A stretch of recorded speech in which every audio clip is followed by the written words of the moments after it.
I got my second pocket square for me, Phipps. Yes, sir. Rather distinguished thing, Phipps. I'm the only person of the smallest importance in Washington who wears a pocket square. Sir, I observed that. You see, Phipps, fashion is what one wears oneself, and what is unfashionable is what other people wear. Yes, sir. Just as vulgarity is merely the conduct of other people. Yes, sir. Falsehoods, truths of other people. Yes, sir. Other people are quite dreadful. The only possible society is oneself. Yes, sir. To love oneself is the beginning of a lifelong romance, Phipps. Yes, sir. Not sure I quite like this pocket square, Phipps. It makes me look a little too old. It makes me almost look proud of my life, eh, Phipps? Sir, alteration in your appearance. No, you don't, Phipps. No, sir. I'm not so sure. For the future, Phipps, a more trivial pocket square on Thursday evenings. Don't speak to your stylist, sir. She's had a loss in her family lately, which perhaps accounts for the lack of triviality in the pocket square. The remarkable thing about the lower classes, they are always losing their relations. Yes, sir. They are extremely fortunate in that respect.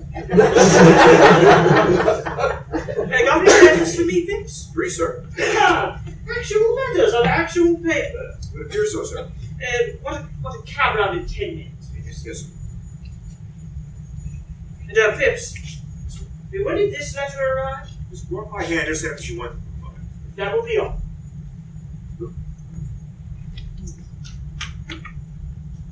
No.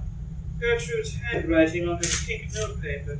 That is rather curious. I thought Robert was to contact me. I wonder what Gertrude has got to say to me. I want you. I trust you. I'm coming to you. Gertrude. I want you. I trust you. I'm coming to you. So she's found out everything. What an hour to call. 10 p.m. I shall have to give up going to the Berkshires.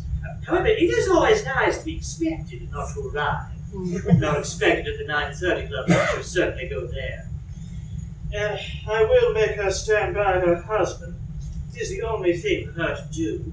It's the growth of the moral sense in women that makes marriage such a hopeless, one-sided institution. 10 o'clock. She'll be here soon. Must tell Phipps I'm not into anyone else. Send me board. Oh, why must parents always arrive at the wrong time? Some extraordinary mistake in nature, I suppose. Delighted to see you, my dear father. You take my coat off? Is it worthwhile, Father? Well, of course it's worthwhile. Which is the most comfortable chair? This chair, Father. It is the chair I use myself when I have visitors. Thank you.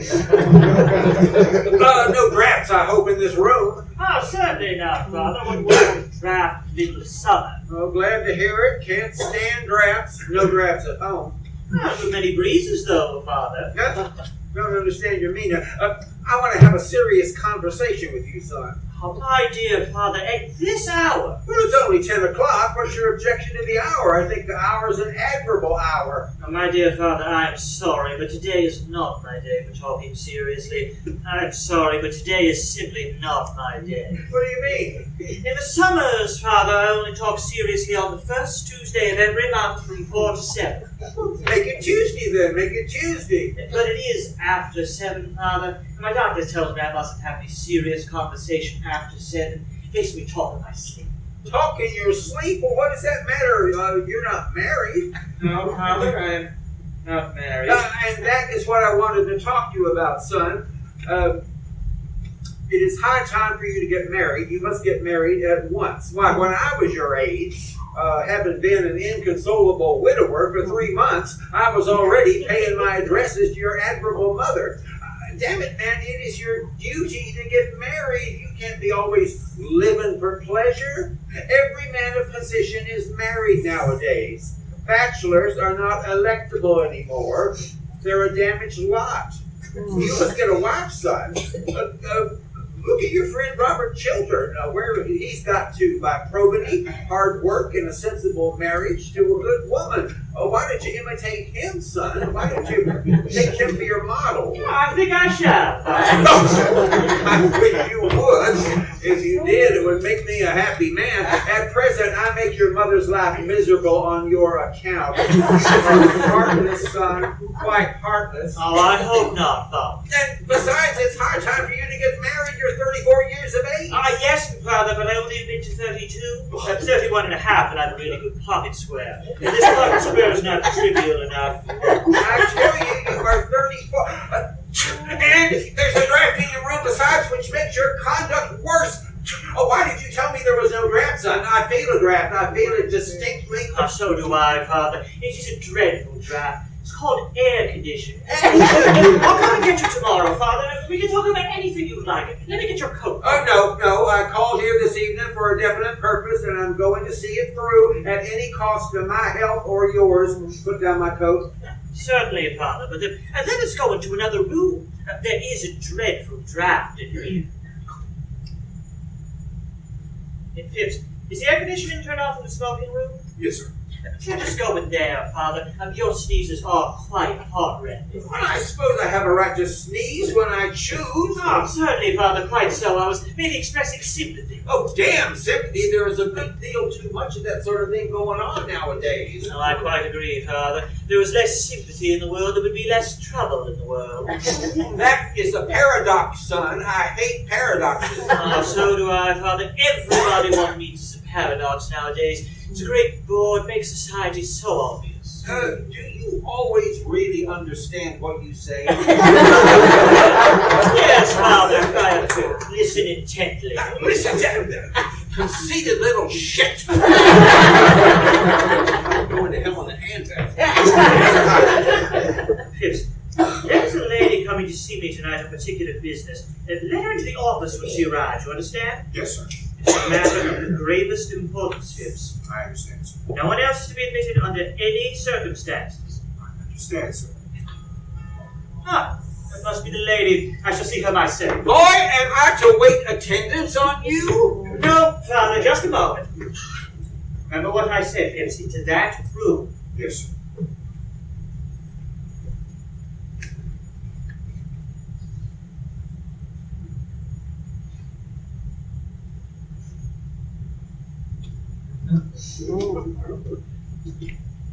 Is Mr. Uncle Goring out here? You told me he was at home. He's engaged in prison with Senator Goring, madam. How very silly. I'm going to ask you to be kind enough to wait in the office for him. Mr. Goring will come to you there. Mr. Goring expects me. Yes, madam. Are you quite sure? Mr. Goring said that if a lady was to call, I was to ask her to wait in the offices. Directions on that subject were very precise. How very thoughtful of him. To expect the unexpected shows a thoroughly modern intellect. How dreary a bachelor's residence always is. I shall have to redo all of this. Oh, it's fun to. I'll put some windows in there to freshen things up. Certainly not. I wonder what the woman is meeting here tonight. It'll be delightful to catch her. Then always look so silly when you're caught. You're always being caught. Pink paper? Who on earth writes on pink paper? It looks like the beginning of a middle-class romance. Romance should begin with science and end with settlement. It should never begin with sentiment. That handwriting. That's Gertrude Chiltern's handwriting. Ugh.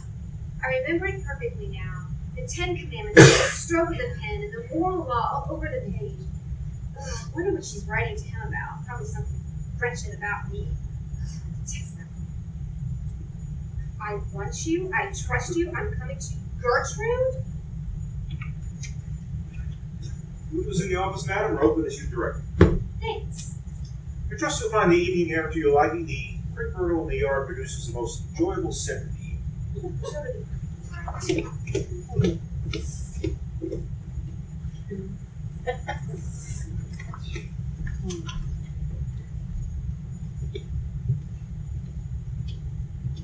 If I am to be married, father, surely you allow me to choose the time, place, person, particularly the person. That is a matter for me, son. You'd probably make a very poor choice. It is I who should be consulted, not you. There is property at stake. It's not a matter of affection. Affection comes later on in married life. Yes, in married life, affection comes when people thoroughly dislike each other. Certainly not. Certainly not. You are talking very foolishly tonight, son. What I say is, marriage is a matter of common sense. But women who have common sense are so curiously plain, aren't they, Father? Of course, I only speak from hearsay. Well, no woman, plain or purdy, has any common sense at all, son. Common sense is the privilege of our sex. Quite so, Father. Quite so. We men are so self-sacrificing that we never use it, do we? Well, I use it, son. I use nothing else. So my mother tells me. It is the secret of your mother's happiness. Give me my hat. You are very heartless, son. Very heartless. Oh, I hope not, Father.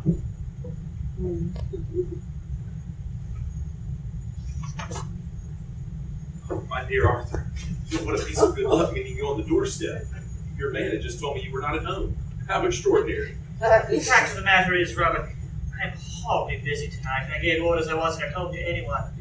Even my father had a comparatively cold reception. He complained of the draft the whole time. You must be at home to me, Arthur. You're my best friend. Perhaps by tomorrow you'll be my only friend. My wife has discovered everything. I guessed as much.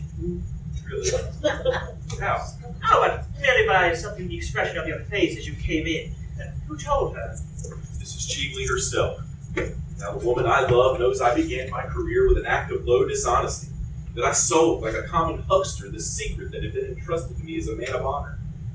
Thank heaven poor Radley died without knowing I betrayed him. You received nothing from Vienna yet in response to your email? I got a message from them at 8 o'clock tonight.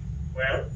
Nothing's absolutely known against her. On the contrary, she occupies a rather high position in society. It's sort of an open secret that Ambassador Arnheim left her the greater portion of his immense fortune. Beyond that, I can learn nothing. She doesn't turn out to be a spy, then. Spies are no use nowadays. Their profession is over. Social media does their work instead. And thunderingly well it doesn't. Arthur, I am parched with thirst. Could you get me some? Certainly. Not that kind of thirst. Something stronger. Of course, in your state I should have realized. Thank you, Arthur. I don't know what to do. You're my only friend. What a friend you are. The one friend I can trust. I can trust you, absolutely, can't I? My dear Robert, of course. And if it's really represent your children a glass of the Bowmore 30 Sea Dragon, Yes, sir. best to make it a double. And Phipps. Robert, you don't mind my taking a moment? I want to give some instructions to Phipps. Certain.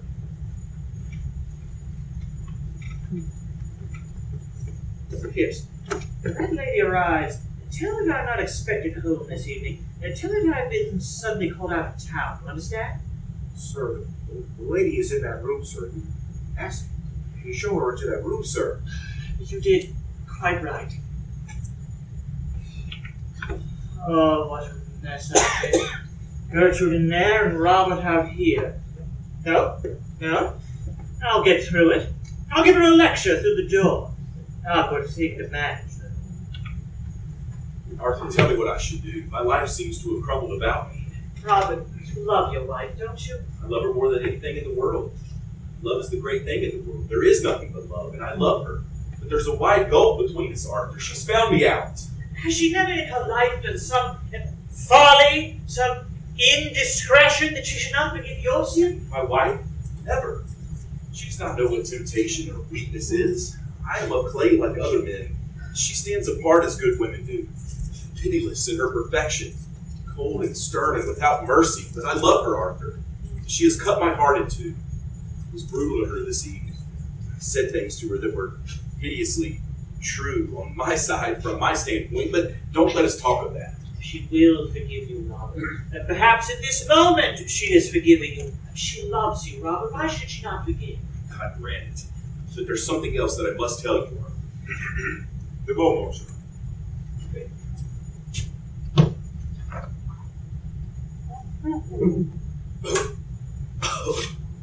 Is your car here, Robert? No, I walk. And Representative Children will take my cab, Dibs. Yes, sir. Robert, you don't mind my sending you away? Arthur, you must let me stay for 5 minutes. I've made up my mind what I have to do tonight at the house. The debate on the pipeline is to begin at 11. Who's that? Nothing.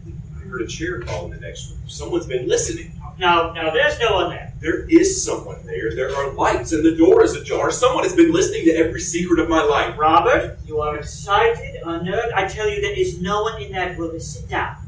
Give me your word there's no one there. Yes. Your word of honor. Yes. Let me see. No. Arthur, if there is no one in that room, why should I not go in that room? I insist on going into that room, Arthur. You don't realize what I'm going through. Robert, that is enough. I have told you there is no one in that room. Now sit down. It is not enough. I insist on going in this room. For God's sake, Robert, don't! There is someone in that room, someone whom you should not see. Aha, I thought so. I forbid you from entering that room. I don't care who is in that room. My life is at stake. I will know who it is to whom I told my secret to shame. Oh, shit. His own wife.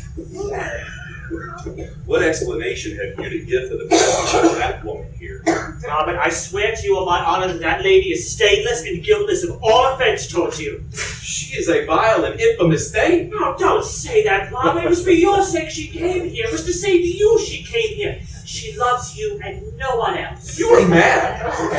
What have I to do with her intrigues with you? Let her remain your mistress. You two are well suited for each other. Her corrupt and shameful, you false as a friend, treacherous as an enemy. Robert, it is not true. Before heaven, it is not true. In her presence and in yours, I will explain all. Let me pass, sir.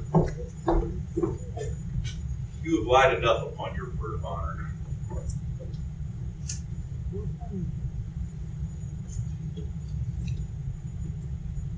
Good evening, Mr. Gore. Mrs. Chiefly, may I ask what you were doing in my office? Merely listening. I have a perfect passion for listening to people. One always hears such wonderful things through them. Doesn't that sound rather like tempting providence? Oh, sure. Problems can resist temptation by this time.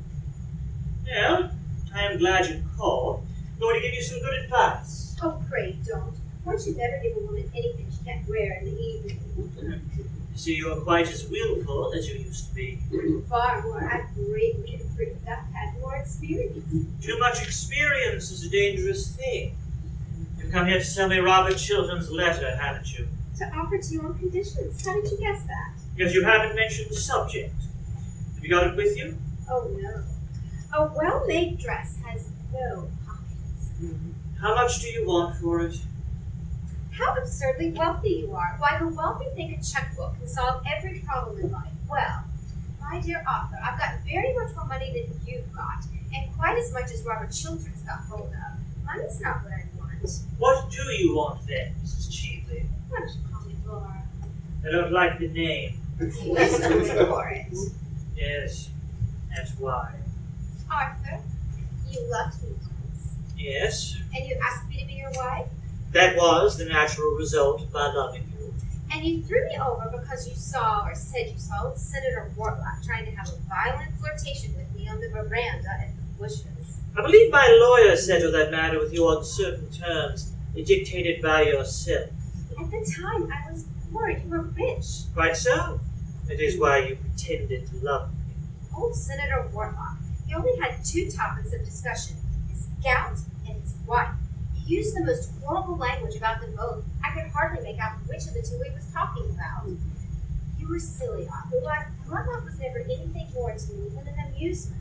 One of those utterly tedious amusements one only finds at a vacation house. I don't think anyone morally responsible for what he or she does in a vacation house. Yes, I know lots of people think that. I loved you, Arthur.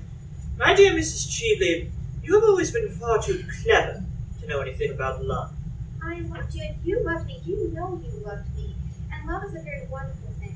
I suppose that when a man loves a woman, he will do anything for her except continue to love her. Yes, except for that. I'm tired of living abroad. I want to come back to Washington. I want a charming house here. If someone could just teach the left how to talk and the right how to listen, society here could be quite civilized. Besides, I've arrived at my romantic stage. When I saw you last night at Children's, I realized you were the only person I ever cared for. If I ever cared for anybody, Arthur. And so, on the morning of the day you marry me, I will give you Robert Children's letter. That is my offer. I will give it to you now, if you promise to marry me. Now, Tomorrow. are you really serious? Yes, I'm quite serious. I should make you a very bad husband. I don't mind bad husbands. I've had two. They amuse me immensely. You mean you amuse yourself immensely, don't you? What do you know of my married life? Oh, nothing. But I can read it like a book. What? The book of numbers. I suppose you think it very charming of yourself to be so rude to a woman in your own home. In the case of very fascinating women, the sex is a challenge, not a defense. I suppose that's meant as a compliment. Well, my dear Arthur, women are never disarmed by compliments. Men always are. That is the difference between the two sexes. Women are never disarmed by anything, as far as I know them. So you're really going to allow your greatest friend, Robert Children, to be ruined rather than marry someone who has considerable attractions left? Well, I thought you would have risen to some great height of self-sacrifice. And I think you should, Arthur. You could spend the rest of your days in contemplating your own perfections. No, I do that as it is. And self-sacrifice is really a thing that should be put down by law. It is so demoralizing to people for whom one sacrifices oneself, and they always go to the bad. As if anything could demoralize Robert Chiltern. You forget I know his real character. What you know is not his real character. What you know is folly, done in his youth. Unworthy of him, I admit, and therefore not his true character. How you men stand up for each other. How you women war against each other. I only war against one woman, Gertrude Chiltern. I hate her. I hate her now more than ever. Guess you brought a real tragedy into her life, I suppose. The only real tragedy in a woman's life is that her past is invariably her lover and her future always her husband. Mrs. Chiltern knows nothing of the kind of life to which you are alluding. Gertrude Chiltern is a naive little prude. She always has been. That's why there's never been any moral sympathy between us. Well, I suppose you can regard this romantic interview as at an end. You'll admit it was romantic, won't you? For the privilege of being your wife, I was willing to surrender the climax of my diplomatic career. You declined. Very well. If Representative Chiltern will not uphold my mandatory scheme, I expose him. Voila. Oh, you mustn't do that. You would be vile, horrible, infamous, really shitty. Don't use big words. They mean so little. It's a commercial transaction. That is all. There's no good in mixing up sentimentality in it. I offered to sell Robert Chiltern a certain thing. If he doesn't want to pay me my price, he can pay the world a greater price. There's no more to be said. I must go. Won't you shake hands? With you? No. No transaction with Robert Chiltern may pass as a loathsome commercial transaction of a loathsome commercial age. But you seem to have forgotten that you came here tonight to talk of love. You whose lips desecrated the word love. You who went this afternoon to the house of one of the most noble and gentle women in the world to degrade her husband in her eyes, to put poison in her heart, to topple her idol, and, it may be, spoil her soul. That I cannot forgive. That was horrible. For that there can be no forgiveness. Arthur, you are unjust to me. Believe me, you are quite unjust to me. I had no intention of going to taunt Gertrude at all. I had no intention of doing anything of the kind. When I entered, I called Mrs. Barkley to see whether an ornament, a jewel I had lost the night before, had been found at the Chilterns. The scene that occurred happened after Mrs. Barkley had left, and was really forced upon me by Gertrude's rudeness and sneers. I called, a little out of malice, but really just to see whether a diamond brooch of mine had been found. That was the origin of the whole thing. Diamond snake brooch with a ruby. Yes, how did you know? Because it's found. Point of fact, I found it myself and stupidly forgot to tell the butler anything about it as I was leaving. This is the brooch, isn't it? Yes, I'm so glad to get it back. It was a present. Won't you wear it? Sure, put it on.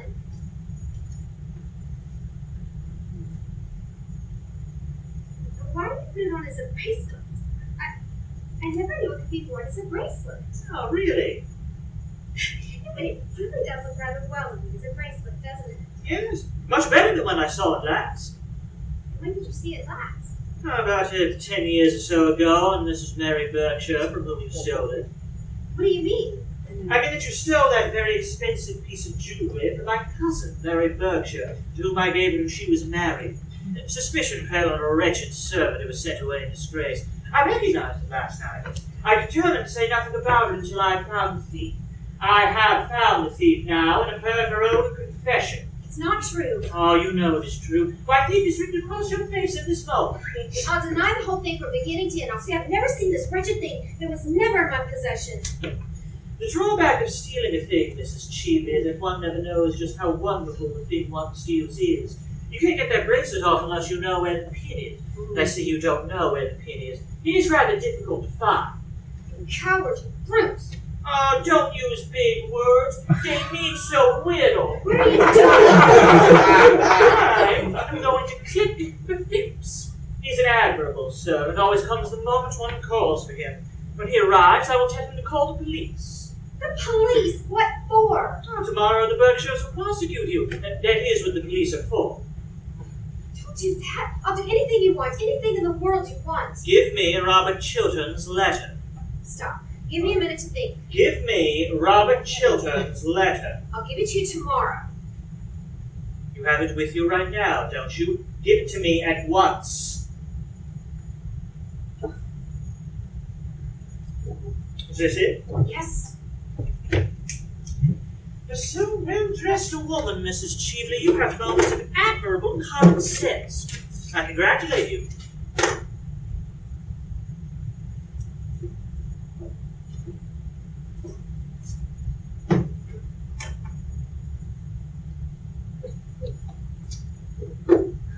Please give me a glass of water. Certainly.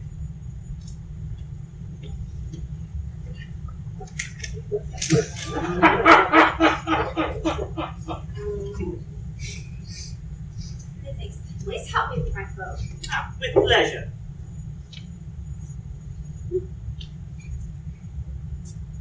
I'm never going to try to find Robert Chiltern again. Fortunately, you have no chance, Mrs. Cheveley. On the contrary, I'm going to render him a great service. Ah, I'm pleased to hear it. It is a reformation. Yes, I cannot bear to see so upright a gentleman, so honorable a public servant to be so shameful to see. And? I find that Gertrude Chiltern's dying speech and confession somehow wandered into my pocket. What do you mean? I mean that I'm going to mail the love letter that Gertrude Chiltern wrote to you not tonight to Robert Chiltern. Love letter? I trust you. I want you. I'm coming to you, Gertrude. You wretched woman, must you always be thieving? Give me them! Mr. Goring merely bragged that you might check it out. Good night, Mr. Goring.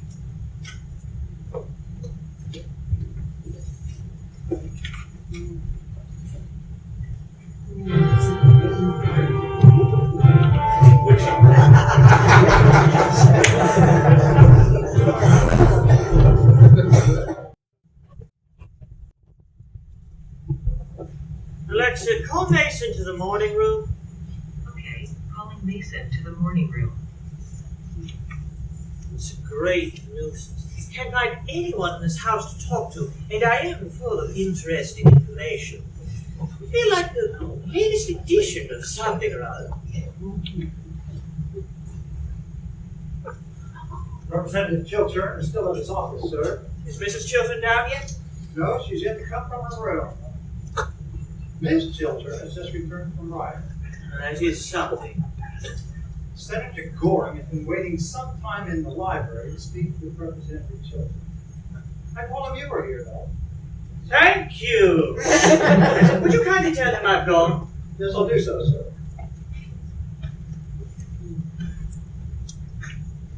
Really, I don't want to meet my father 3 days running. It's really too much excitement for any son. Hope to goodness he doesn't come up. Fathers should be neither seen nor heard. That is the only proper basis for family life. Mothers are different. Mothers are darlings. Well, son, what are you doing here? Wasting your time as usual, I suppose? My dear father, when one pays a visit, it is for the purpose of wasting other people's time, not one's own. Have you been thinking over what I spoke to you about last night? I've been thinking about nothing else. Engaged to be married yet? No, not yet. But I hope to be before lunchtime. You can have until dinner time if it'll be of any convenience to you. Oh, thank you kindly, but I think I'd rather be engaged before lunch. I never know when you're serious or not. Neither do I, Father. I suppose you read the New York Times this morning. The Times? No, certainly not. I only read Twitter and BuzzFeed. The only thing one needs to know about modern life is where the celebrities are. Everything else is quite demoralizing. You mean to say you didn't read the Times' leading article on Robert Chiltern's career? No, what did it say? Oh, what should it say? Everything complimentary, of course. Chiltern's speech last night on this Minnesota pot plant scheme was one of the finest pieces of oratory ever delivered on the floor since Daniel Webster. Ah, never heard of Webster. Never wanted to. And did Chiltern uphold the scheme? No, uphold it? How little you know him, son. He denounced it roundly and the whole system of modern political finance. That speech is the turning point of his career. As the Times points out, you should read this article, son. Representative Robert Chiltern, most rising ever young statesman, brilliant orator, unblemished career, well-known integrity of character, represents what is best in American public life. Noble contrast to the lax morality so common among politicians. They'll never see that of you, son. I sincerely hope not, Father. But I am delighted at what you tell me about Robert. Thoroughly delighted. Shows he has got pluck. Oh, he's got more than pluck, son. He's got genius. I prefer pluck. It's not so common nowadays as genius is. I wish you would go into politics. My dear Father, only people who look dull ever get into the House, and only people who are dull ever succeed there. Well, why didn't you try to do something useful in life? I'm far too young. I hate this affectation of youth. It is far too prevalent nowadays. Youth is not an affectation. Youth is an art. Why don't you propose to that pretty Miss Chiltern? Well, I'm of a very nervous disposition, especially in the morning. I don't suppose there's the smallest chance of her accepting you. I don't know how the betting stands today. Well, if she did accept you, she'd be the prettiest fool in Washington. Oh, that is exactly what I should wish to marry. A thoroughly sensible wife would reduce me to a condition of absolute idiocy in less than 6 months. You don't deserve her, son. My dear Father, if we men married the women we deserve, we would have a very rough time. No. Oh, how do you feel, Senator Goring? I hope Mrs. Goring is quite well. My wife is as usual. Good morning, Miss Mabel. And Mrs. Goring's crystals, are they all better? Oh, they have had a serious relapse, I'm sorry to say. Good morning, Miss Mabel. I hope an operation will not be necessary. No, if it is, we shall have to knock her out. Otherwise, she will never consent to another crystal being touched. Good morning, Miss Mabel. Oh, are you here? Of course you understand that after breaking your appointment to ride, I'm never going to speak to you again. Oh, please don't say that. You are the one person in Washington who I like to have listened to. Mr. Arthur Goring, I never believed a single word either you or I say to each other. Quite right, my dear, quite right. At least as far as he is concerned, I mean. Do you think you could possibly make your son behave a little better occasionally? Just for a change? I regret to say, Miss Chiltern, I have no influence at all over my son. I wish I had. I know what I'd make him do. I'm afraid he has one of those terribly weak natures that is not susceptible to influence. He is very heartless. Very heartless. It seems to me that I'm a little in the way here. But it is very good for you to be in the way and to know what people say of you behind behind your back. I don't at all like knowing when people say anything behind my back. Makes me far too conceited. After that, my dear, I really must bid you good morning. Oh, you're not going to leave me all alone with Arthur, especially at such an early hour in the day. I'm afraid I can't take him with me to 1600 Pennsylvania Avenue. It is not the President's Day for seeing the unemployed. People who don't keep their appointments to ride are short. Oh, detestable. I'm glad you admit it, but I wish you wouldn't look so pleased about it. Oh, I can't help it. How is it pleased when I'm with you? And I suppose it is my duty to remain with you? Of course it is. Well, my duty is a thing I never do. On principle. It always suppresses me. So I'm afraid I must leave you. Oh, please don't, Miss Mabel. I have something very particular to say to you. Oh, is it a proposal? Yes, it is. I'm glad to say it is. I'm so glad. That makes the second today. The second today? What conceited ass has been impertinent enough to dare to propose to you before I propose to you? Tommy Trafford, of course. It is one of Tommy's days for proposing. He always proposes on Tuesdays and Thursdays during the session. You didn't accept him, I hope. Oh, I make it a rule never to accept Tommy. That is why he goes on proposing. Of course, as you didn't turn up this morning, I very nearly said yes. It would have been an excellent lesson for both him and for you if I had. It would have taught you both better manners. Oh, bother Tommy Trafford. Tommy is a silly little shit. I love you. I know. And I think you might have mentioned it before. I know I've given you heaps of opportunities. Oh, please be serious, Mabel. Do be serious. Well, that is the sort of thing a man always says to a girl before he's been married to her. He never says that afterwards. Mabel, I've told you that I love you. Can't you love me a little in return? You silly Arthur. If you knew anything about anything, which you don't, you would know that I adore you. Everyone in D.C. knows it except you. I've been going about for the last 6 months telling the whole of society that I adore you. I wonder you consent to have anything to say to me. I have no reputation left at all. At least I feel so happy. I'm sure I have no reputation left at all. Dear, did you know I was awfully afraid of being refused? But you've never been refused yet by anybody, have you, Arthur? I can't imagine anyone refusing you. No, I'm not nearly good enough for you, Mabel. I'm so glad, darling. I was afraid you weren't. And I am a little over 30. Oh dear, you look weeks younger than that. How sweet of you to say so. And it is only fair for me to tell you frankly that I am fearfully extravagant. But so am I, darling, so we're sure to agree. Now I must go and see Gertrude. Must you really? Yes. Do tell her I want to talk to her particularly. I'm waiting here all the morning to see either her or Robert. Do you mean to say that you didn't come here expressly to propose to me? No, that was a flash of genius. You're the first. My last. I'm delighted to hear it. Now don't stir, I'll be back in 5 minutes. And don't fall into any temptations while I'm away. My dear Mabel, while you are away, there are none. Makes me terribly dependent on you. Good morning, dear. How pretty you're looking. How pale you're looking, Gertrude. It is most becoming. Good morning, Arthur. Good morning, Gertrude. I shall be in the yard under the second lilac tree on the left. The second to the left. Yes, the usual lilac tree.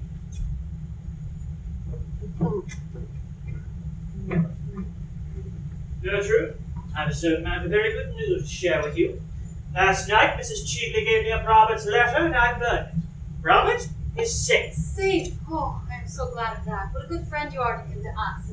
There's only one person now who can be said to be in any danger. Who's that? Yourself. I in danger? What do you mean? Well, danger is too great a word, but I have something to tell you that may distress you, that terribly distresses me. Last night you wrote me a beautiful letter asking me for my assistance.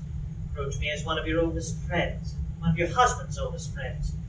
Mrs. Cheatley stole that letter from my rooms. Well, what use is it to her? Why should she not have it? Gertrude, I will be quite frank with you. Mrs. Cheatley puts a certain construction on that letter and proposes to send it to your husband. But what construction could she put on it? Oh, not that! Not that! No, if I in trouble and wanting your help, trusting you, propose to come to you that you may advise me, assist me, are there people as horrible as that? And she proposes to send it to my husband and tell me what happened. Mrs. Cheatley was concealed in a room adjoining my library without my knowledge. I thought the person waiting in that room to see me was yourself. Robert came in unexpectedly. A chair or something fell in the room. He forced his way in and he discovered her. He had a terrible scene. But I still thought it was you. You left me in anger. At the end of everything, Mrs. Cheeley got hold of your letter. And she stole it. How, I don't know. When did this happen? At 10:30. Now I propose to you that we tell Robert the whole thing at once. You want me to tell Robert that the woman you expected was not Mrs. Cheeley, but myself? That it was I whom you thought was concealed in a room in your house at 10:30 at night? Well, I believe better that he should know the exact truth. No, I couldn't. You are wrong, Gertrude. No. The letter must be intercepted. But how can I do it? Letters arrive at every moment of the day. His secretaries open them, hand them to him. I dare not ask his assistants to bring these letters. You said his secretaries opened his letters. Yes. Who's with him today? Mr. Trafford, isn't it? No, Mr. Monfort. You can trust him? How do I? But he would do what you told him to, wouldn't he? I think so. Your letter was written on pink paper. He could recognize it without reading it, wouldn't he? By the color? I suppose so. Is he in the house now? Yes.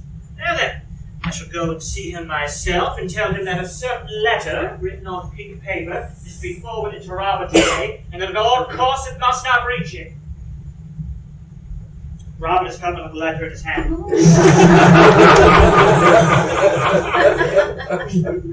want you, I trust you, coming to you, Gertrude. My love, is this true? Do you indeed want me and trust me? If so, it was for me to come to you, Gertrude, not for you.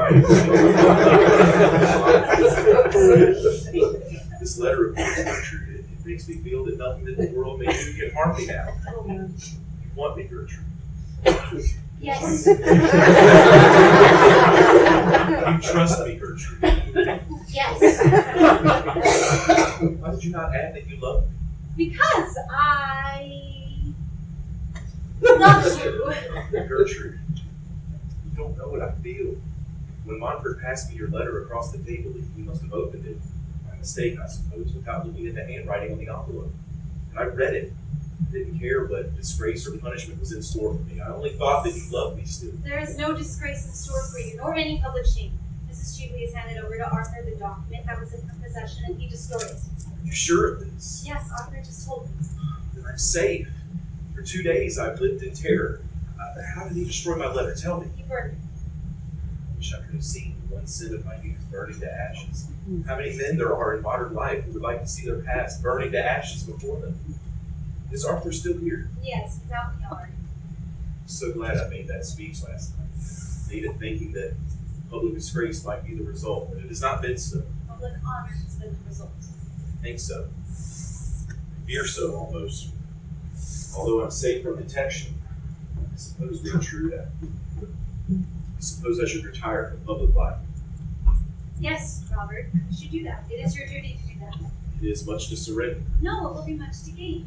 You would be happy living somewhere alone with me, abroad perhaps, away from Washington, in the country. You would have no regrets. Not Robert. And your ambition used to be ambitious for you. My ambition. I have none now, but that we two may love each other. It was your ambition that led you astray. Let us not talk about ambition. Arthur, I have to thank you for what you have done to me. I don't know how I can repay you. I will tell you at once. At the present moment, underneath the usual tree, in the yard, Senator Goring. my father really makes a habit of turning up at the wrong moment.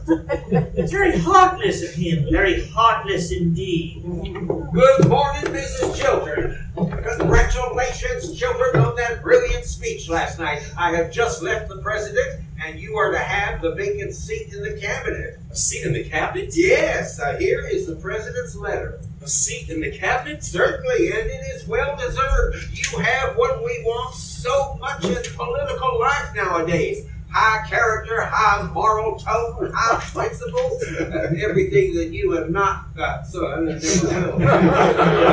don't like principles, Father. I prefer prejudices. I cannot accept this offer, Senator Goring. I have made up my mind to decline. Decline it, sir. My intention is to retire at once from public life. Decline a seat in the cabinet and retire from public life? Never heard such bullshit in the whole course of my existence.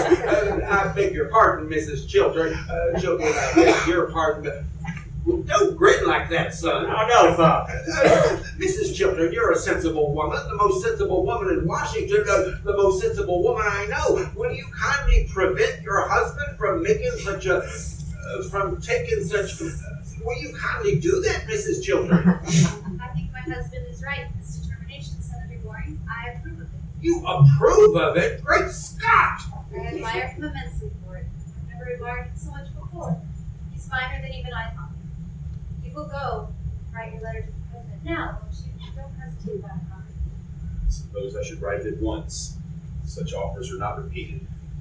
I will ask you to excuse me, Senator. What is the matter with this family? Something wrong up here? Idiocy? Hereditary, I suppose. Both of them, too, wife as well as husband. Very sad indeed. Not an old family.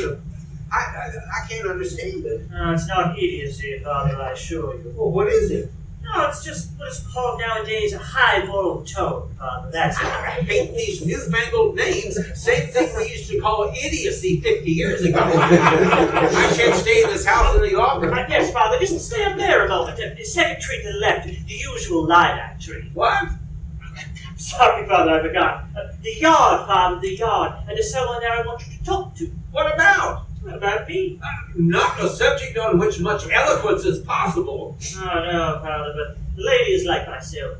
She doesn't care much for eloquence in others, so she thinks it a little loud. Gertrude, why are you playing Mrs. Cheapley's cards? I don't understand. Mrs. Cheapley made an attempt to ruin your husband, not to drive him from public life, but make him adopt a dishonorable position. From the latter tragedy you saved him, the former you are now thrusting on him. Why should you do him the wrong Mrs. Cheapley tried to do and failed? Arthur? Gertrude, last night you wrote me a letter, but you said you trusted me and wanted my help. Now is the moment when you really want my help. Now is the time when you have got to trust me, to trust in my counsel and judgment. You love Robert. What kind of existence would he have if you robbed him of the fruits of his ambition? If you took from him the splendor of a great political career? Women should not judge us, but forgive us when we need forgiveness. Pardon, not punishment. Why should you scourge Robert for a sin done in his youth, before he knew you, before he knew himself? Take my advice, Gertrude. Do not make any great mistake. A woman who can earn a man's love and love him in return is all the world wants. It is my husband himself who wishes to retire from public life. He feels it is his duty. It was he who first said so. Rather than lose your love, Robert would do anything, wreck his whole career, as he is on the brink of doing now. Take my advice, Gertrude, and do not accept a sacrifice so great. If you do, you will live to repent it bitterly. We all are not made to accept such sacrifices from each other. We are not worthy of them. Besides, Robert has been punished enough. We've both been punished. I said not too high. Oh, do not for that reason set him down now too low.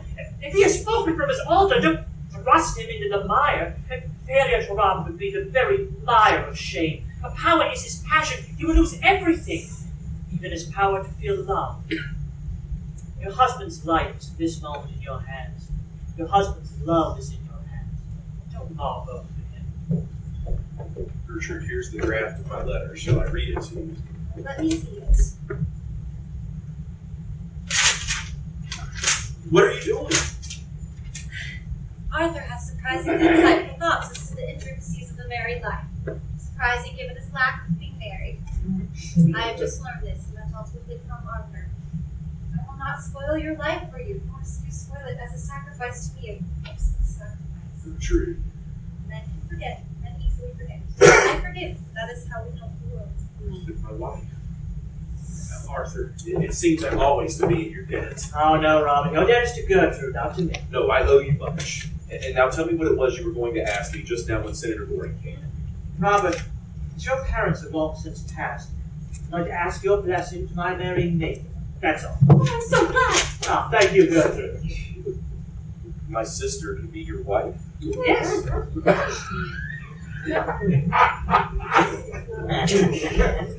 I'm sorry, Arthur, but the thing is quite out of the question. I have consider Mabel's future happiness, and I don't think her happiness would be safe in your hands. What on earth do you mean? Loveless marriages are horrible, but there is one thing worse than an absolutely loveless marriage. A marriage in which there is love, but on one side only. Devotion, but on one side only. And in which of the two hearts one is sure to be broken. But I love Mabel. No other woman has any place in my life. Robert, if they love each other, why should they not be married? Arthur cannot bring Mabel the love that she deserves. What reason have you for saying that? Do you really require me to tell you? Certainly I do. As you choose. When I called on you last night, I found Mrs. Cheveley concealed in your rooms. I do not wish to say anything more. Your relations with Mrs. Cheveley have, as I said to you last night, nothing whatsoever to do with me. I know that you were engaged to be married to her once, and the fascination she exercised over you seems to have returned. You spoke to me of her as a woman pure and stainless, a woman that you trusted and honored. That may be true, but I cannot permit my sister to marry you. It would be wrong. It would be unjust, infamously unjust to her. I have nothing more to say. Robert, it was not Mrs. Cheveley whom Arthur was expecting last night. Not Mrs. Cheveley, who was it? No, Gertrude. It was your own wife. Robert, yesterday afternoon, Arthur told me that if ever I was in trouble, I could come to him. This was our oldest and best friend. Later on, after our terrible scene in this room, I wrote to him that I trusted him, that I had need of him, and that I was coming to him for help and advice. Yes, not the letter. I didn't go to Arthur's after all. I felt it was from ourselves alone that help would come. Pride made me think that. Mrs. Cheveley went. She stole my letter and sent it anonymously to you this morning so that you could leave. What? Did I fall so low in your eyes you thought for a moment I could have doubted your goodness? Gertrude, you are to me the white image of all things good. Sin could never touch you. Arthur, marry Mabel. You have my best wishes. Wait a moment. There is no name at the beginning of this letter. The brilliant Mrs. Cheveley does not seem to have noticed that. There should be a name. Then let me write yours. It is you I trust in me, you and no one else. Oh, really, Gertrude, I think I should have my own letter back. No, you shall have Mabel. I hope she hasn't changed her mind. It's been nearly 20 minutes since I saw her last. Arthur, I find your father's conversations much more improving than yours. I will only talk to Senator Goring in the future, and always under the usual tree. Darling. Oh, what does this mean, son? You don't mean to say that this charming, clever young lady has been so foolish as to accept you? Oh, she has, Father. And Robert has been wise enough to accept the seat in the cabinet. I'm glad to hear it. Congratulations, children. If this country doesn't go to the dogs or the far left, we will have you as president someday. You will stay for lunch, Senator Goring, won't you? With pleasure. And I'll drive you down to Pennsylvania Avenue afterwards, children. You have a great future before you. I wish I could say the same thing for you, son, but your career will have to be entirely domestic. Yes, Father. I prefer it domestic. And if you don't make this young lady an ideal husband, I will cut you off without $1. An ideal husband? Oh, I don't think I should like that. It sounds like something in the movies. What do you want him to be, dear? He can be what he chooses. All I want is to be a real wife to him. Oh, on my word, there's a good deal of common sense in that, Mrs. Chilton.